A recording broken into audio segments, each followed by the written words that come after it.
The attempts to classify living organisms began centuries ago. The first classifications were made to identify organisms that were useful to man for food, shelter, and clothing. It was Aristotle who devised the first scientific method of classification. Based on morphological characters, he classified plants into trees, shrubs, and herbs, and animals into two groups, those that had red blood and those that didn't. Later, Carl Linnaeus came up with the two-kingdom system of classification: Kingdom Plantae, that included all the plants, and Kingdom Animalia, that included all the animals. This classification system was reasonable for that time, because it was easy to distinguish between immobile plants and mobile animals. However, this system did not distinguish between unicellular and multicellular organisms, prokaryotes and eukaryotes, and photosynthetic and non-photosynthetic organisms. There were also a large number of living organisms that did not fall into any category under this system. New studies about various organisms also revealed enormous variations of characteristics within the organisms of the same group, like cell structure, mode of nutrition, methods of reproduction, and evolutionary relationships. Therefore, though the two-kingdom classification system was used for a long time, it proved to be an inadequate system recently. In 1969, R. H. Whittaker proposed a five-kingdom classification system where three more kingdoms, Monera, Protista, and fungi, were added to the existing kingdoms of Plantae and Animalia. The main criteria that Whittaker used for this classification system were cell structure, thallus organization, mode of nutrition, methods of reproduction, and phylogenetic relationships. Phylogenetics is the study of evolutionary relatedness among various groups of organisms. The earlier classification systems included all bacteria, algae, fungi, mosses, ferns, gymnosperms, and angiosperms under the plants category, based on the common premise that each one had a cell wall in their cells. The five-kingdom classification remedied this by placing organisms in different kingdoms based on the differences in their characteristics. Based on the differences in cell wall composition, heterotrophic fungi differ from autotrophic plants and were grouped under Kingdom Fungi. All prokaryotic organisms were grouped together under Kingdom Monera, and unicellular eukaryotic organisms were placed in Kingdom Protista. Previously, unicellular Chlamydomonas and multicellular Spirogyra were placed together under algae in Kingdom Plantae. However, in the new classification system, Chlamydomonas moved to Kingdom Protista, while Spirogyra remained in Kingdom Plantae. The five-kingdom classification system not only classified organisms into different groups, but also put together organisms that were earlier placed in different kingdoms. For example, Kingdom Protista brought together both Chlamydomonas and Chlorella with other eukaryotes like amoeba and paramecium, which were initially placed in Kingdom Animalia. Therefore, the five-kingdom classification system was evolved with an advancement in our understanding of the characteristics of organisms and their phylogenetic relationships. Depending on more such discoveries, the classification system may further need to be evolved in future. Bacteria are the sole members of Kingdom Monera. Bacteria can be found anywhere, including extreme habitats like hot springs, deserts, and deep oceans. Different bacteria synthesize their food in different ways. Some of them are autotrophs. That is, they synthesize their own food from inorganic substrates. However, a majority of them are heterotrophs. That is, instead of synthesizing their own food, they depend on other organisms or dead organic matter for food. Based on their shape, bacteria can be classified into 4 types: the spherical coccus, the rod-shaped bacillus, the vibrio, which is in the shape of a comma, and the spiral spirillum. There are thousands of different eubacteria or true bacteria. They are characterized by the presence of a rigid cell wall and, if motile, a flagellum. Cyanobacteria, commonly known as blue-green algae, are examples of eubacteria. They are unicellular, filamentous algae that live in colonies. Their colonies are usually surrounded by gelatinous sheaths. Bacteria can be divided into autotrophs as well as heterotrophs. Autotrophs can further classified into photosynthetic autotrophs and chemosynthetic autotrophs. Like plants, cyanobacteria have chlorophyll A, and they are, like them, photosynthetic autotrophs.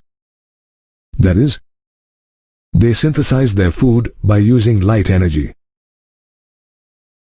Did you know cyanobacteria like nostoc and anabaena can also fix atmospheric nitrogen in their specialized cells called heterocysts? Chemosynthetic autotrophs oxidize various inorganic substances such as nitrates or ammonia and use the energy released for ATP production. They help in recycling nutrients like nitrogen, sulfur, and phosphorus.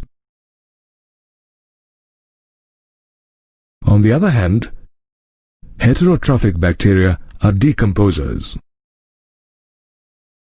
They help us make curd, fix nitrogen in legumes, and produce antibiotics.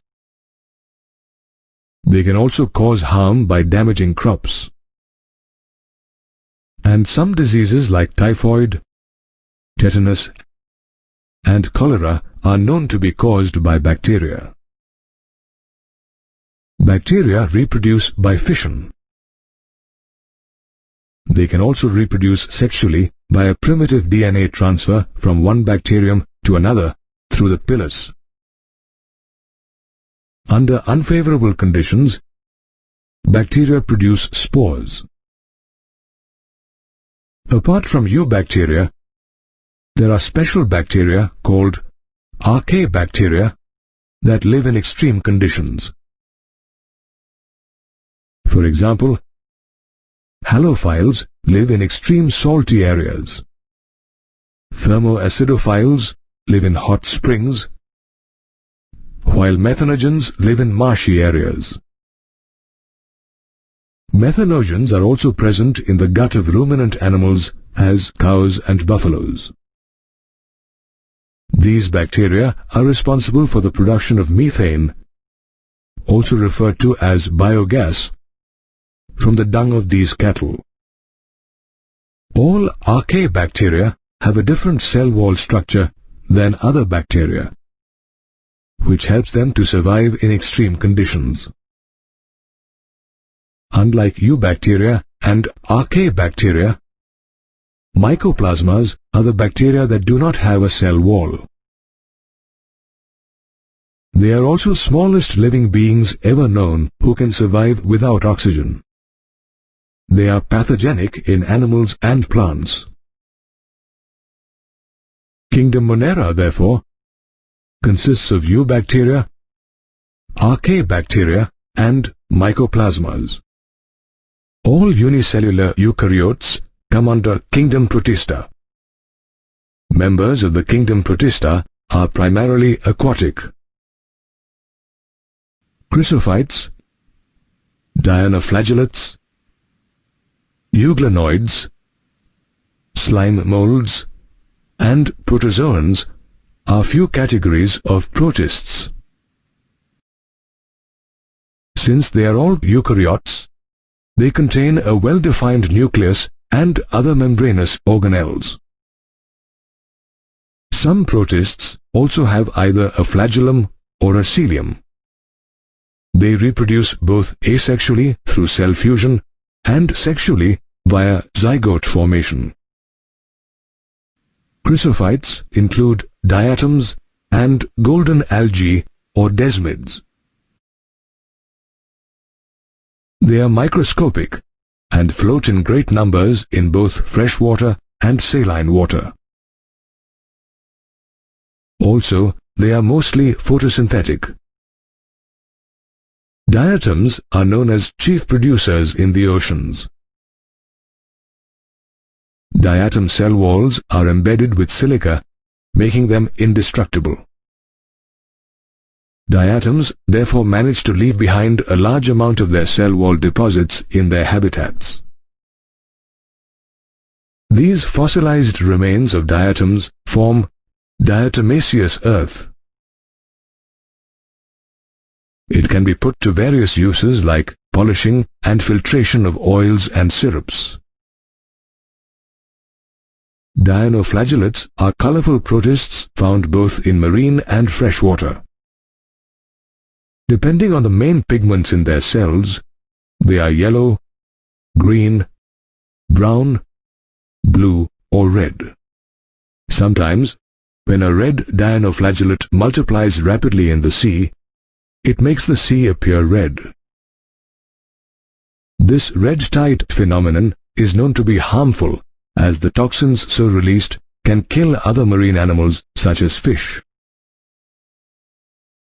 Dinoflagellates usually have two flagella, longitudinal flagella and transverse flagella. Their names indicate how both the flagella are positioned.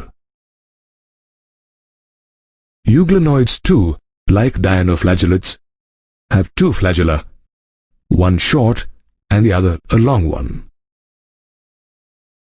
Instead of a cell wall, euglenoids have a protein-rich layer called pellicle that makes their bodies flexible. Euglenoids are phototrophic autotrophs in the presence of sunlight, since they also have chloroplasts, like plants. However, they behave as heterotrophs in the absence of sunlight. Slime molds are saprophytic protists, that is, they live on dead organic matter. They form a huge aggregation called plasmodium. However, during unfavorable conditions, this plasmodium differentiates and forms spores that possess true walls. These spores are so resistant that they can survive for years under adverse conditions. Protozoans are protists that are believed to be primitive relatives of animals. Did you know that the word protozoans means the first animals? All protozoans are heterotrophs and live as predators or parasites. They can be classified into four types: amoeboid protozoans, flagellated protozoans, ciliated protozoans, and sporozoans.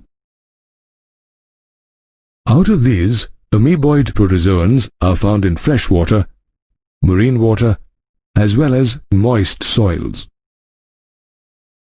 They use false feet called pseudopodia to move and capture their prey. Some amoeboids, like entamoeba, are parasites. Flagellated protozoans, as the name suggests, have flagella. They can be either free-living or parasitic. Some parasites like trypanosoma can also cause diseases like sleeping sickness. Ciliated protozoans like Paramecium can be found at almost all places where there is water. They are very active since they possess thousands of cilia. It is the coordinated movement of these cilia that steers the water containing their food into their gullet. The gullet is a cavity that opens to the outside of the cell surface. Lastly, sporozoans are organisms that have an infectious spore-like stage in their life cycle. Plasmodium is the most famous sporozoan. It causes malaria in humans and is also known as the malaria parasite. Common mushrooms, toadstools, and the mold on leftover bread are all examples of fungi. Fungi can be found everywhere: in water, air, soil, plants, and animals. While there are some fungi like Puccinia that can cause diseases like wheat rust in plants, there are also some like Penicillium that provide us with antibiotics. With the exception of yeasts, which are unicellular, fungi are usually filamentous. Fungi consist of long, slender, thread-like structures called hyphae. A network of hyphae is known as mycelium. There are two types of hyphae. The first type is made up of continuous tubes filled with multinucleated cytoplasm and is called cenocytic hyphae. The second type of hyphae has septae or cross walls. Apart from hyphae, fungi are distinguished by their cell walls, which are made of chitin and polysaccharides. Fungi are heterotrophic. Fungi that absorb organic matter from dead substrates are called saprophytes. Fungi which depend on living plants and animals are called parasites. Some fungi are associated with other organisms in mutually beneficial relationships. For example, fungi associate with algae to form lichens. Other fungi associate with the roots of plants as mycorrhiza. In both lichens and mycorrhiza, the relationship shared by fungi with the algae and the plant is called symbiosis. Fungi can reproduce vegetatively, asexually, as well as sexually. Fungi reproduce vegetatively by fragmentation, fission, and budding. They can reproduce asexually by either one of the following spores: conidia, zoospores, or sporangiospores. They also reproduce sexually by either oospores, ascospores, or basidiospores.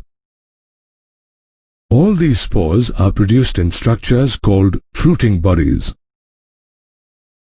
There are 3 steps in the sexual cycle: plasmogamy, karyogamy, and meiosis. The first stage involves the fusion of protoplasms between 2 motile or non-motile gametes. This is called plasmogamy. Plasmogamy occurs when 2 haploid hyphae of compatible mating types fuse. After plasmogamy, the 2 nuclei fuse together in the second stage known as karyogamy. whereas in some fungi, the fusion of two haploid cells immediately results in the formation of diploid cells, or 2N. In other fungi, like Ascomycetes and Basidiomycetes, an intervening dikaryotic stage occurs. This condition of two nuclei per cell is called dikaryon, and the phase is called dikaryophase. Later, the parental nuclei fuse to make a diploid cell. The third stage involves reduction division, that is, meiosis, to form haploid spores. Meiosis occurs in the fruiting bodies of fungi. Together, the fruiting bodies, the mode of spore formation, and the morphology of the mycelium form the basis of the division of the kingdom fungi into various classes. There are four main classes of fungi: Phycomycetes, Ascomycetes, Basidiomycetes, and Deuteromycetes. Phycomycetes are found in aquatic habitat, decaying wood in moist places, and as obligate parasites on plants. Mucor, Rhizopus, and Albugo are examples of Phycomycetes. Phycomycetes have aseptate and cenocytic mycelium. They reproduce asexually by zoospores in the case of motile gametes, and by aplanospores in the case of non-motile gametes. On the other hand, sexual reproduction leads to the formation of zygospores after the fusion of gametes. The gametes may be either similar or dissimilar. Members of the Ascomycetes class are commonly known as sac fungi. For example, Aspergillus, Claviceps, and Neurospora. They can be unicellular, like yeast, or multicellular, like penicillium. They are saprophytic, decomposers, parasitic, or coprophilous. That is, they grow on dung. Ascomycetes have branched and septate mycelium. They reproduce asexually by spores called conidia that are produced exogenously on the special mycelium called conidiophores. Sexually, they reproduce through spores called ascospores that are produced endogenously in sac-like asci. The asci, in turn, are arranged in fruiting bodies called ascocarps. Some members of Ascomycetes, like morels, are edible, while others like Neurospora are used in biochemical studies. Some common examples of Basidiomycetes are mushrooms, bracket fungi, and puffballs. They grow in soil, on logs, and inside plant bodies as parasites such as rust and smut.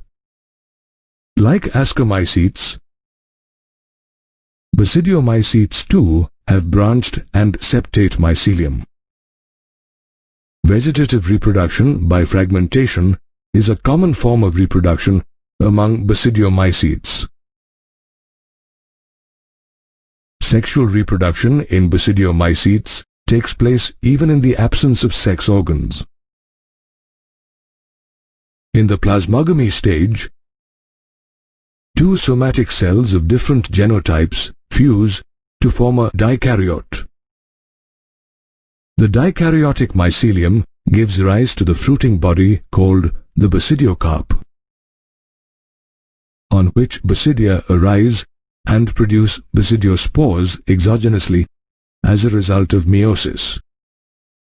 The last class of fungi, Deuteromycetes, is known as imperfect fungi because we do not know enough about their life cycles.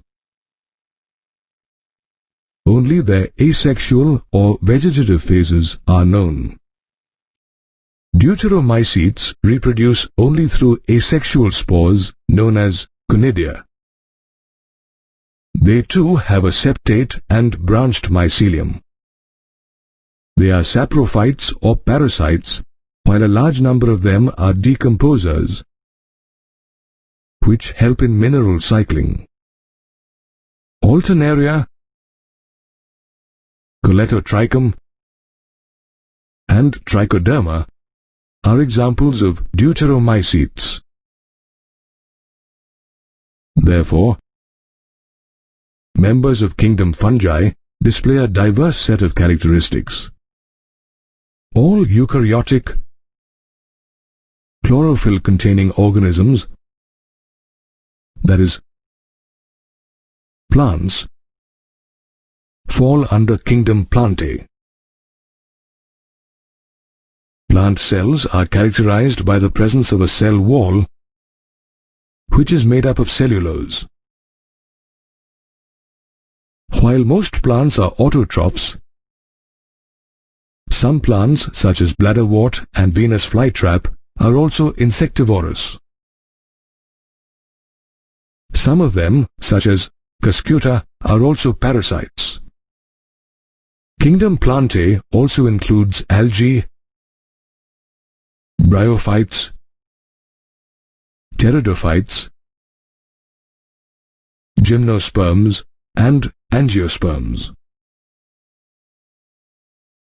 Most plants have two alternate phases in their life cycle: the diploid sporophytic and the haploid gametophytic phases.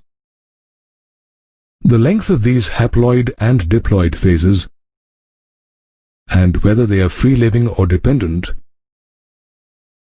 varies between groups of plants. This phenomenon of alternation of sexual and asexual forms in the life cycle is referred to as alternation of generation.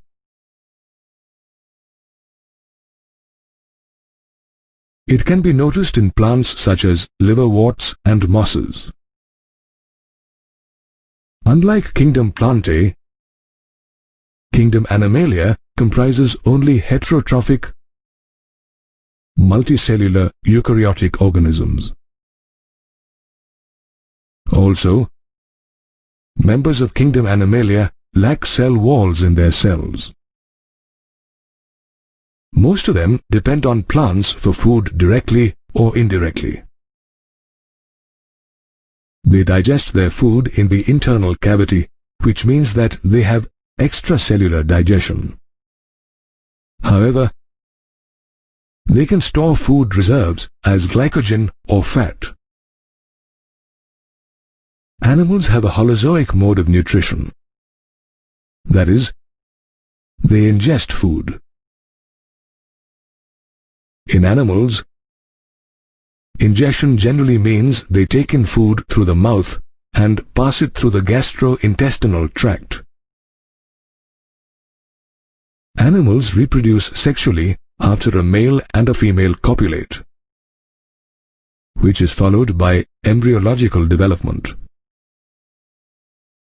They have a fixed growth pattern to adulthood, till they develop into a definite shape and size. Higher forms of animals, such as a monkey or a human, also have sensory and neuromotor mechanisms. Also, most animals are motile, that is, they can move independently and are capable of locomotion. R. H. Whitaker's five-kingdom system of classification did not take viruses, viroids and lichens into account. Viruses and viroids are acellular organisms. Since only organisms with cell structures were regarded as living, they were not included in the classification because they were not considered true living beings. Viruses are non-cellular organisms that possess an inert, crystalline structure outside their living cell. The name virus was coined by Louis Pasteur. The word virus means venom. The name is apt because when a virus infects a cell, it takes over the host cell's machinery to replicate itself. In this process, the host cell is killed. Though a virus remains inert outside its host cell, it cannot live independently without its host. Thus, viruses are known as obligate parasites. It was D.J. Ivanowski who in 1882 discovered the tobacco mosaic virus, or TMV, the microbe that causes mosaic disease in tobacco. This virus was smaller than a bacteria. Later, in 1898, M.W. Bejernik demonstrated that extracts of infected tobacco plants could also cause infection in other healthy plants. He referred to the virus as contagium vivum fluidum, meaning infectious living fluid. W. M. Stanley, in 1935, further proved that viruses could be crystallized. This meant fluid could be converted into crystals. These viral crystals are mainly protein crystals. In addition to proteins, viruses have a genetic makeup comprising either RNA or DNA. Therefore, viruses are nucleoproteins and their genetic material is infectious. Usually, viruses that infect plants have single-stranded RNA, while those that infect animals have double-stranded RNA or DNA. Bacteriophages, the viruses that infect bacteria, usually have double-stranded DNA. Typically, bacteriophages have a protein coat called a capsid that protects the nucleic acids. A capsid is made up of small subunits called capsomeres that are arranged either helically or in a polyhedral manner. Viruses infect plants, causing symptoms such as mosaic formation, leaf rolling and yellowing, dwarfing, and stunted growth. Humans too can be affected by viruses. Diseases such as the common cold, mumps, and smallpox are known to be caused by viruses. Even AIDS is caused by a virus known as HIV. Like viruses, viroids are also infectious, only they are smaller. They were first discovered by Theo Diener in 1971. Viroids lack the protein coat that viruses have. Hence the name viroid. Also, they have free RNA of low molecular weight. They are known to cause potato spindle tuber disease. Lichens though they may look like single organisms, actually have two organisms inside them: algae and fungi. Both algae and fungi together have a mutually beneficial association called symbiosis. The algae component, known as phycobiont, is autotrophic, while the fungal component, called mycobiont, is heterotrophic. So, algae prepare food for fungi, and fungi in turn provide shelter and absorb water and nutrients for algae. Therefore, viruses, viroids and lichens were not placed anywhere in the classification system.